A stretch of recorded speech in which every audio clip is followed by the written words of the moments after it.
Vous avez choisi Mandiko pour vous informer. Madame, Monsieur, bonsoir et bienvenue. Tout de suite, place au sommaire.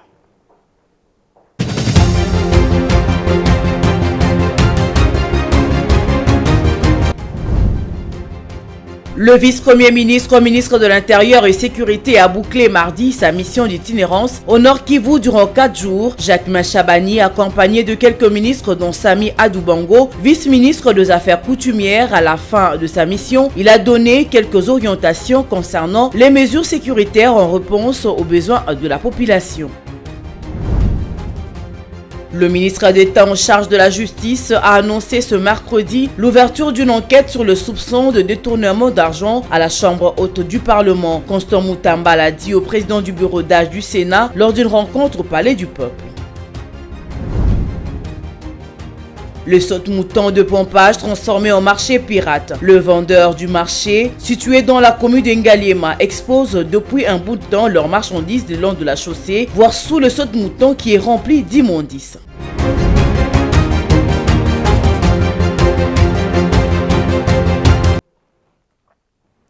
Je l'avais annoncé dans le titre, le vice-premier ministre chargé de l'Intérieur et Sécurité a bouclé le mardi 16 juillet sa mission d'itinérance au Nord Kivu dans l'Est du pays. Durant 4 jours, Jacquemain Chabani, accompagné du ministre d'État au développement rural, du vice-ministre de la Défense nationale et du vice-ministre des Affaires coutumières, a échangé avec toutes les couches sociales de la population de ville de Goma et de Butembo. À la fin de sa mission, il a donné aux autorités provinciales de nouvelles orientations concernant les mesures sécuritaires en réponse aux besoins de la population. Suivez. Bon, c'était une mission à caractère sécuritaire. Le président de la République, son Excellence Félix Tshisekedi et Madame la Première ministre chef du gouvernement ont décidé de nous envoyer ici pour nous enquérir de la situation. Mais c'était aussi une mission de réconfort. Donc c'est dans ce sens aussi qu'au-delà des réunions de conseil de sécurité que nous avons tenues à Butembo et ici à Goma, nous avons rencontré les forces vives de ces deux contrées, de ces deux villes, pour échanger avec eux, pour prendre la température, avoir toutes les informations possibles, les réconforter aussi parce que le gouvernement est conscient qu'ils vivent dans une situation sécuritaire complexe. Tout le monde est au courant que la République démocratique est en guerre, une guerre d'agression, et il était important que le gouvernement soit présent parmi ces populations-là en difficulté. Bon, nous allons faire un rapport parce que nous sommes venus en mission d'information, mais la population doit retenir qu'elle n'est pas abandonnée, elle n'est pas seule. Le gouvernement de la République, le président de la République est avec elle et a ce dossier-là sur sa table. De l'autre côté, c'est mardi 16 juillet 2024, devant le chef de l'État, Félix-Antoine Tshisekedi Tshilombo, le directeur général de l'autorité des régulations de la sous-traitance dans les secteurs privés ARSP, Miguel Cachal, a fait le rapport des activités de cet établissement public au cours de ces derniers mois, caractérisé par plusieurs succès dans l'intégration de plusieurs Congolais dans le capital de grandes entreprises de sous-traitance travaillant avec les grands groupes miniers. Regardez. C'est le cas de l'entreprise Bangde qui travaille avec 6 communes et de 4 entreprises sous-traitantes du groupe ERG Africa où 7 actionnaires congolais, personnes physiques, ont intégré le capital. C'est le même cas avec la société Sandvik International. Ces signes, qui ne trompent pas, démontrent que l'ARSP est sur la bonne voie avec ses débuts très encourageants. Rangés derrière la vision du président de la République, Félix-Antoine Tshisekedi, d'assurer l'émergence de la vraie classe moyenne avec notamment la création des millionnaires congolais, le DG de l'ARSP, Miguel Cachal, a promis au chef de l'État de multiplier les efforts pour atteindre les objectifs lui assignés. Au cours de l'audience, le directeur général de l'ARSP a fait savoir aux premiers citoyens du pays que tout le travail abattu par le personnel de cet établissement public au cours de ces derniers mois repose sur l'accès des entrepreneurs congolais au marché. L'effet direct est la création d'emplois et la promotion de l'entrepreneuriat des jeunes qui constitue le premier pilier de son nouveau quinquennat. De son côté, le président de la République, Félix Tshisekedi, a donné sa bénédiction de voir l'ARSP continuer à travailler pour le développement de la chaîne de valeur avec des résultats probants à mi-parcours pour toutes les actions initiées, notamment le contrôle dans tous les secteurs d'activité économique, la vulgarisation de la loi sur la sous-traitance, le renforcement du partenariat avec le secteur privé. Tout à fait autre chose, le ministre d'État en charge de la Justice a annoncé ce mercredi 17 juillet 2024 l'ouverture d'une enquête sur les soupçons de détournement d'argent au Sénat congolais. Constant Moutamba l'a fait savoir au président du bureau d'âge de la Chambre haute du Parlement, Pascal Kinduelo, lors d'une rencontre au Palais du Peuple. Les détails dans cet élément de Bijou Mouna. C'est depuis le 7 juillet dernier qu'une correspondance du deuxième vice-président sortant du bureau de la Chambre haute du Parlement, adressée à l'inspection générale de finances, a renseigné que le bureau provisoire du Sénat aurait détourné les émoluments de mai 2024 de tous les sénateurs et membres du bureau sortant. C'est à cet effet que le ministre en charge de la Justice s'est entretenu avec Pascal Kinduelo, le président du bureau d'âge du Sénat. Au sortir de leur entretien, Constant Moutamba a annoncé l'ouverture d'une enquête sur les soupçons des détournements.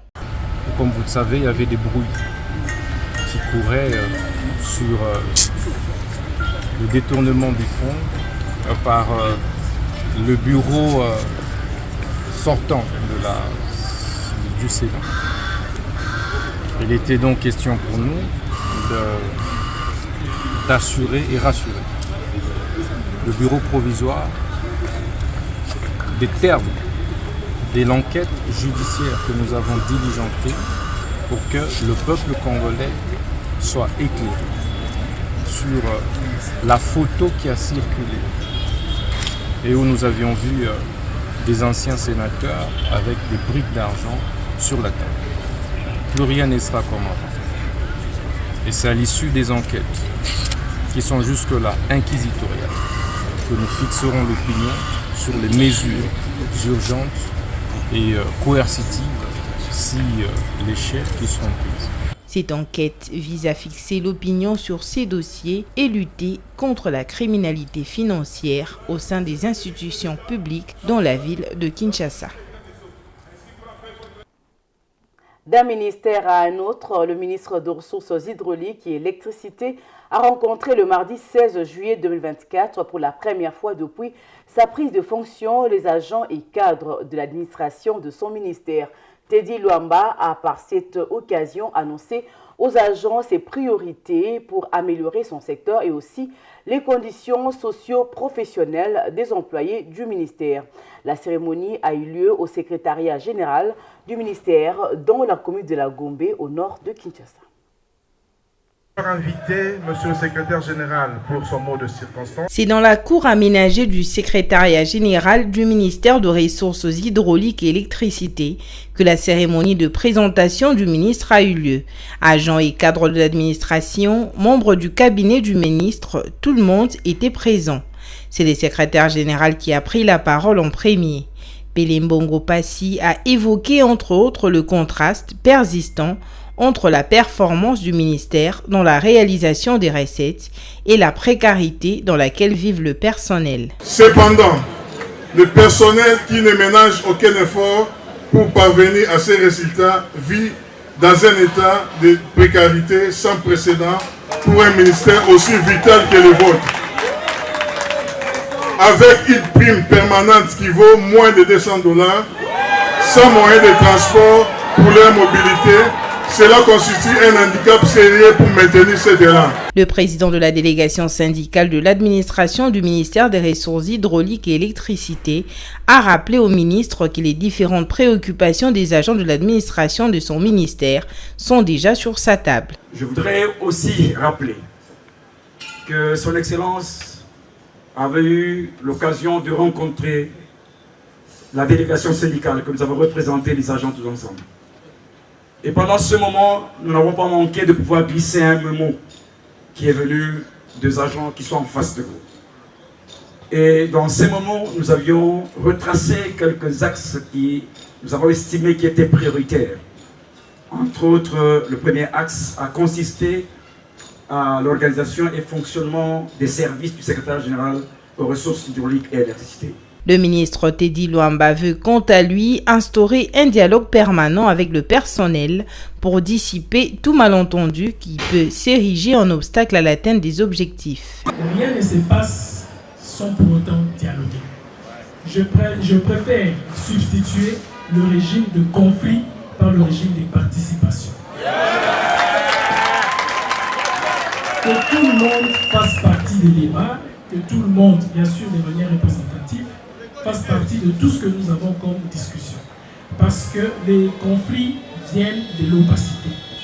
Si tout est clair, si tout le monde peut comprendre, tout le monde peut accorder plus que le bénéfice, même du doute, mais aussi l'espoir. Pour le ministre des Ressources hydrauliques et électricité, la qualité dans la performance attendue chez les agents passe par l'amélioration des conditions de service et il en fait sa priorité. Le ministre Luamba a clôturé cette cérémonie par la remise symbolique des mobiliers de bureau et des clés de contact de 4 véhicules 4x4 pour faciliter la mobilité des agents.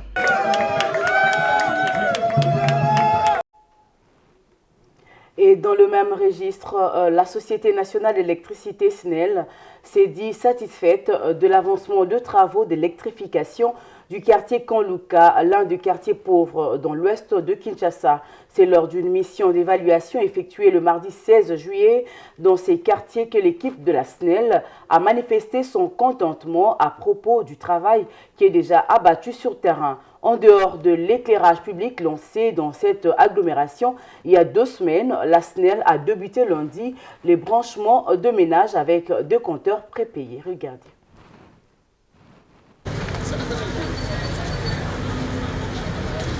Le quartier Kanluka sera d'ici peu totalement électrifié.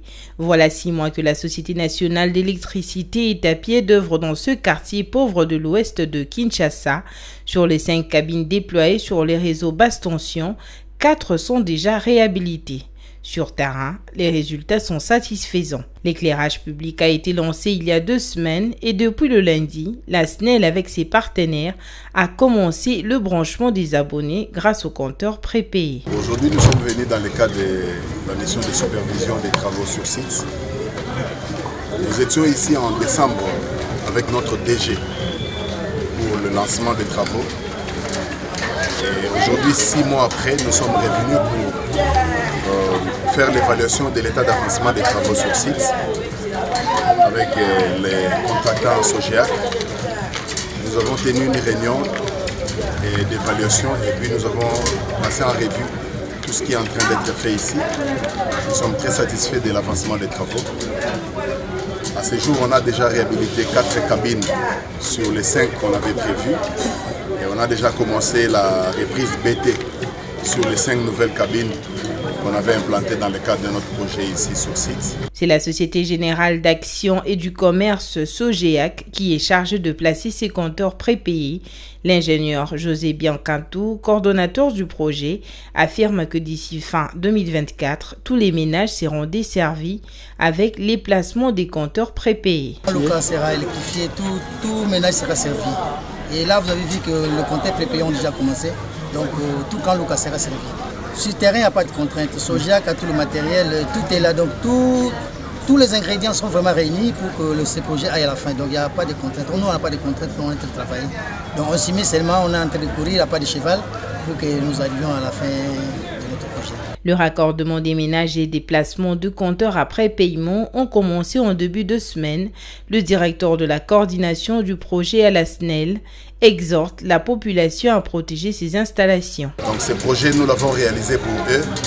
Nous demandons à la population de Kanluka de protéger les installations, de ne pas toucher, parce que nous avons constaté que les gens commencent déjà à chercher à se raccorder, même sur les câbles sur lesquels les contractants sont en train de placer.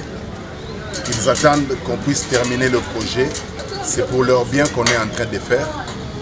qu'on ne touche pas les installations. Au total, 10 cabines électriques seront concernées pour le projet de réhabilitation du réseau. La SNEL envisage d'ajouter d'autres cabines pour desservir efficacement la population du quartier Konluka. En société, les tracasseries routières ne cessent de s'accroître dans la capitale congolaise, selon les avis de certains motocyclistes. Certains disent être exaspérés de tracasseries de différents services commis à la réglementation routière. Un motocycliste en a été victime de cette tracasserie ce mercredi 17 juillet 2024 dans la matinée sur la route de Matadi, précisément au quartier Bizadelvo, dans la commune de Ngalima. Selon les avis des usagers de ces tronçons, un PCR aurait étouffé le motard par la chemise au niveau du cou, ce qui a amené le jeune motocycliste à se retrouver sur le lit de l'hôpital dans un état de perte de connaissance. Merveille Loabeya et Deo Chilombo ont constaté.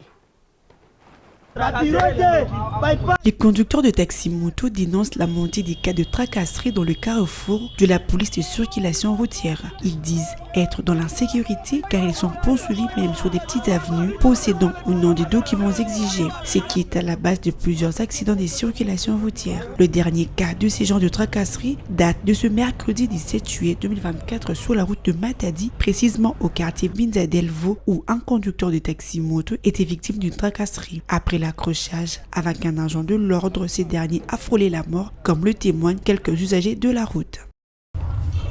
J'étais parti accompagner ma grand-mère et à mon retour, j'ai croisé un agent de l'ordre sur cette chaussée. Il m'a demandé les documents et je lui ai montré tout ce que j'avais comme document, mais il n'a pas compris et il s'est précipité sur moi et du coup, j'ai perdu connaissance. Pour circuler, il te faut un casque, des chaussures et c'est devenu un business pour les PCR et nous ne connaissons pas. Après l'accrochage, le victime a été conduit à l'hôpital où le médecin traitant n'a pas manqué de mots. Arrivé à l'hôpital, le motocycliste avait perdu connaissance. Nous l'avons réanimé, puis il s'est rétabli. Aux autorités compétentes de mettre de l'ordre dans ces secteurs pour que pareilles choses ne se reproduisent plus.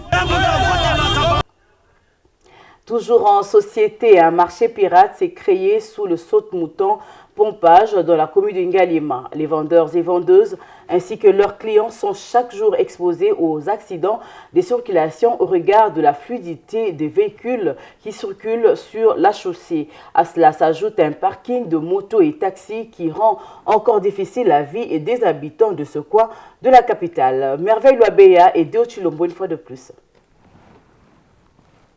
Le saute-mouton de Pompage et ses environs font l'objet de plusieurs activités à caractère commercial. Magasins, stations-service, sans oublier le marché pirate avec de nombreux étalages qui attirent tous ceux qui en fréquentent, bravant ainsi tout danger lié à la circulation routière. Vendeurs et acheteurs rivalisent bien sous le saute-mouton sans tenir compte des motos, véhicules et autres engins motorisés qui roulent à vive allure. Et à cela s'ajoute un nouveau parking de motos et taxis qui rend difficile la vie des habitants de ces coins de la capitale.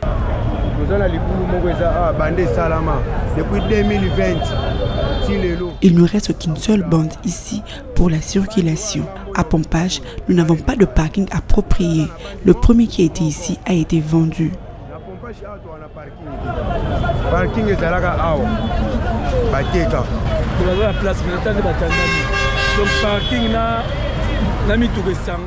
Nous rendons la vie difficile à la police de circulation routière. Le marché et les parkings, tous deux, sont mélangés. Si on chasse les dames qui vendent ici, nous n'aurons pas de marché. Et cela rend la vie difficile à la population.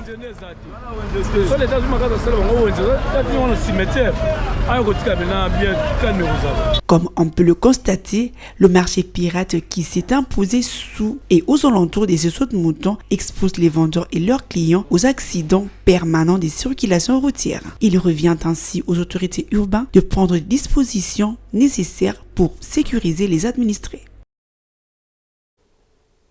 En page africaine, pour terminer, au Kenya, la population ne décolère pas et les manifestations anti-gouvernementales ont repris. Dans le centre-ville de Nairobi, la police a utilisé du gaz lacrymogène pour disperser les manifestants alors qu'ils réclament la démission du président William Ruto. Certains militants plaident même pour une prise en compte de leur voix. Regardez.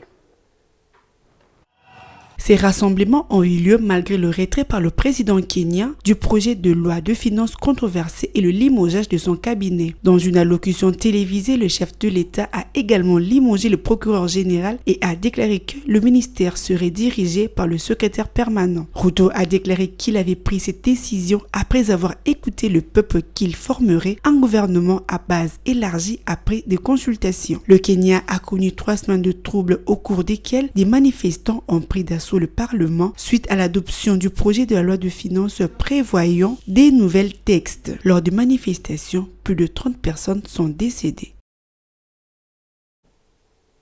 Vous l'avez certainement compris, c'est la fin de cette édition du journal. Mais avant de nous quitter, place au rappel des titres.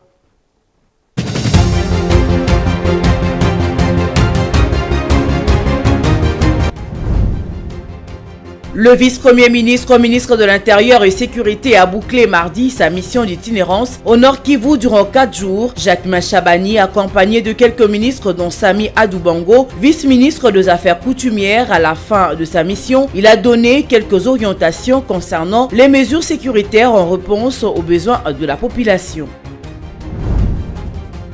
Le ministre d'État en charge de la justice a annoncé ce mercredi l'ouverture d'une enquête sur le soupçon de détournement d'argent à la Chambre haute du Parlement. Constant Moutamba l'a dit au président du bureau d'âge du Sénat lors d'une rencontre au Palais du Peuple.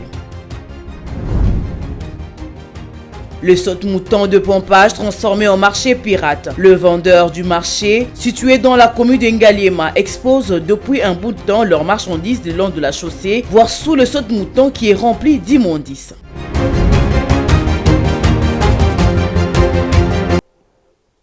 Ainsi prend fin cette édition du journal. Merci de l'avoir suivi.